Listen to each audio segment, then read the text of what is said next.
The other wonderful food we're going to talk to you about today is this beautiful green vegetable called kale. Kale has been touted as being one of the top 10 healthiest foods that you can eat. It will do wonderful things for you. Most especially, it is known as the king of calcium. So those of you who are worried about your bone health, this is something you definitely want to have on your menu. It is also very high in fiber. It has about 5 grams, which, to give you an idea, is more than you'll find in a bowl of oat bran cereal. Wow, that's a lot of fiber. It is. But the best part is it's only 43 calories. So you not only get calcium, fiber, and vitamins A and C, you get all of it for only 43 calories. What a deal. It's a deal. So, how do you pick it when you go to the supermarket? What does it look like?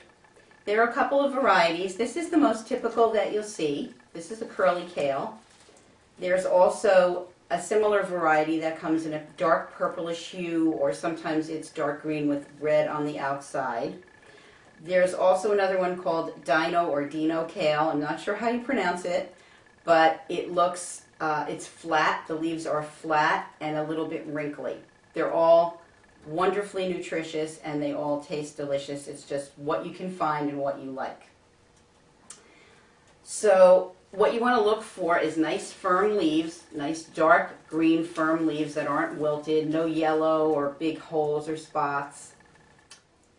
There is also another variety called baby kale. Kind of looks like baby spinach, but has a little bit more, it's a little bit more veiny. You might see that in the tubs of greens, or you might see it in bags. It'll say baby kale on it if it comes in a bag. One thing you really need to know about it is, you see all this? This is about a pound. Your average bunch that you'll buy in the grocery store will be about a pound.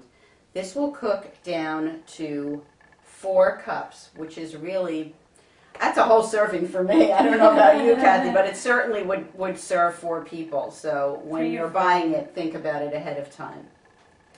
Yes, and it's very easy to store. You don't want to wash it ahead of time. It'll keep much better.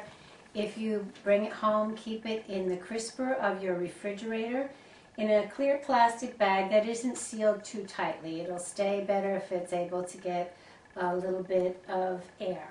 Right. Might stay 3 or 4 days that way, which is good. Yes. So now that you've got it in your fridge, what are we going to do with it when you're ready to cook it? So the easiest way to prepare this is to just hold the big heavy stalk in one hand and grab it by your other hand and just pull it off. Most people don't eat the stalks. You actually can, but you would have to chop this up and start cooking it ahead of time because it will take much longer for the thick stalk to cook than for the leaves. And then you're going to take all your leaves and you're going to submerge it in a big pot of cold water so that all of the dirt and soil loosens. And then you're just going to strain it right through your colander.